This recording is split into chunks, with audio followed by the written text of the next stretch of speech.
Welcome back. Welcome back to Life Lesson 34 The Stolen Smell. It's an interesting story. It is a story in Lima, Peru. There was this baker and his neighbor, noble neighbor.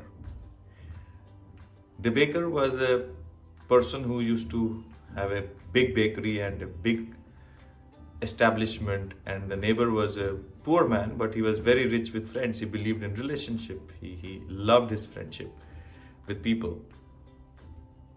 The baker was a grumpy guy. He would not even give a piece of bread, stale bread, to even a bird. He always believed in earning money, becoming richer. The neighbor was a great man, but he was poor. He used to eat stale bread every day. The neighbor, when the bakery used to start, the smell of the cinnamon and the smell of the sweet buns would flow and it would reach the neighbor's house. The neighbor would have his stale bread in his hand and feel happy about the smell, and then he would continue eating his food. He always was in a state of happiness. The baker was very upset. How can this poor man be happy all the time? Now I know the reason. He is getting the smell of my bakery, and because of that, he is having his stale bread converted into good food, and then he needs to pay for this. The baker was very clear. He goes to the neighbor's house and he gives him a bill. The neighbor looks at the bill and he's shocked. He said, "What do I pay for? I pay for the smell and pay for the smell of the food which comes to my house and through coins? Oh, are you joking?" The baker said, "No, I need the money. You have been stealing my smell." The news spreads in the village and the villagers are also started to laugh. But the baker is very clear. He says, "If you don't pay me the money, I'll take you to court." The neighbor is surprised. He said, "What? We go to the court. There's no problem."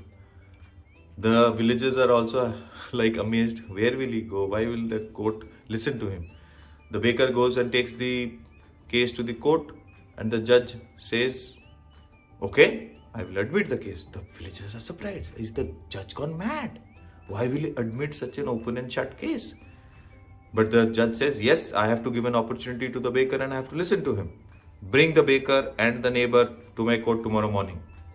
The whole village flocks into the court. They want to see what's happening today. What's the judge going to do? The baker walks in, the neighbor walks in. Before the neighbor comes in, the judge says, instructs the neighbor to get 5 gold coins along with him. The neighbor is surprised. I'll get 5 gold coins and have to give him the penalty. I have to pay him a bill for the smell I have smelled. He's surprised. He's upset. The whole villagers also don't know what needs to be done, and they're also not aware. And hence, what they do, they also flock in to see what's going to happen. What is the judge going to do? The court starts. The baker tells the story. The baker tells all the situations, and then the judge hears, and then he asks the neighbor, "Have you taken the benefit of the smell from the bakery?" The neighbor says, "Yes, I have." Then the judgment is passed. The judge says, "You have to pay the money to the baker." The neighbor is saying, "Why? Why do you think I have to pay the money to the neighbor?" The judge says, "Order, order. This is the final judgment. Take the money out of your pocket." The big neighbor, with so much of pain, unhappiness, takes the money out. And he takes the money out and he then is about to give it to the baker. The judge says, "Hold on. Take the money in one hand and then throw it into another hand and then throw it back to the other hand."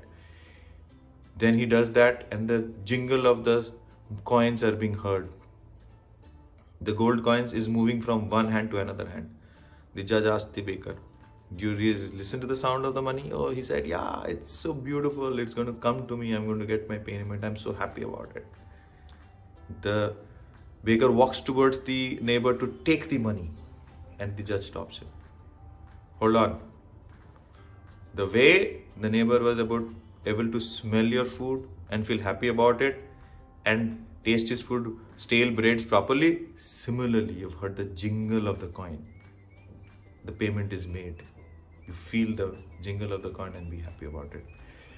The whole court, the villagers, the neighbor all laugh and clap at the wisdom of the judge, because he was able to resolve the case, and people were thinking, how will he resolve this case? But the judge was amazing person.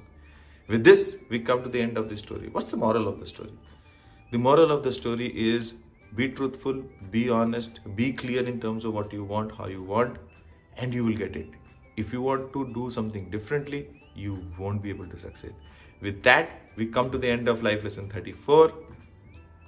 And keep watching, keep liking, keep subscribing. Don't forget to open your notification so that you can hear my next episode. With that, you take care and have a good day ahead. Bye-bye.